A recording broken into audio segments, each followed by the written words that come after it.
السلام علیکم ورحمۃ اللہ وبرکاتہ۔ ناظرین و حضرات، میں آپ کے ساتھ آپ کا میزبان عبدالواجد اور آپ دیکھ رہے ہیں تسنیم ٹی وی۔ ناظرین، آج کی ہماری خاص پیشکش اسلام کیا کہتا ہے میں آپ کا استقبال کرتا ہوں۔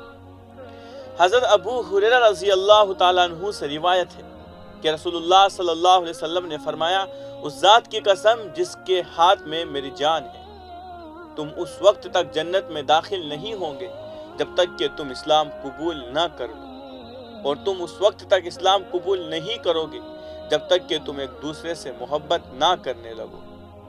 یعنی تمہارے دل میں دوسروں کے بارے میں محبت اور ہمدردی کے جذبات ہو، اور محبت پیدا کرنے کے لیے ایک دوسرے کو سلام کرو تو تم ایک دوسرے سے محبت کرو گے، اور نفرت، دشمنی اور بغض سے بچو گے، کیونکہ یہ ایک بلیڈ ہے، اور میں تم سے یہ نہیں کہتا کہ یہ بالوں کو مونڈتا ہے، بلکہ یہ دین کو منڈوا دیتا ہے۔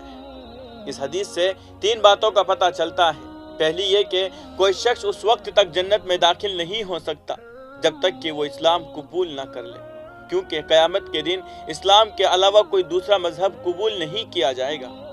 دوسری بات یہ ہے کہ قبول اسلام کے باوجود مسلمانوں میں بھی محبت اور الفت اور ہمدردی ہونا ضروری ہے، اور اس مقصد کے حصول کے لیے آپس میں سلام کو رواج دینا چاہیے۔ اور تیسرا سب سے اہم، اس کا مطلب یہ ہے کہ دل دوسروں کے بارے میں کینہ، بغض، تلخی اور تکبر سے پاک ہونے چاہیے۔ نبی پاک صلی اللہ علیہ وسلم نے فرمایا، جس کے دل میں ذرہ برابر بھی تکبر ہوگا وہ جنت میں داخل نہیں ہوگا۔ ایک آدمی نے کہا، اگر کوئی یہ پسند کرے کہ اس کے کپڑے اور جوتے اچھے ہو، آپ صلی اللہ علیہ وسلم نے فرمایا، بے شک اللہ خوبصورت ہے اور وہ خوبصورتی کو پسند کرتے ہیں۔ تکبر حق کو جھٹلانا اور لوگوں کو حقیر دکھانا ہے۔ لہٰذا جنت میں داخل ہونے کے لیے ہر مومن کو اس حدیث پر عمل کرنے کا اہتمام کرنا چاہیے۔ تو آج کی اس رپورٹ میں بس اتنا ہی۔ مجھے دیجیے اجازت اور آپ دیکھتے رہیے تسنیم ٹی وی، آپ کے میزبان عبدالواجد کے ساتھ۔ اللہ حافظ۔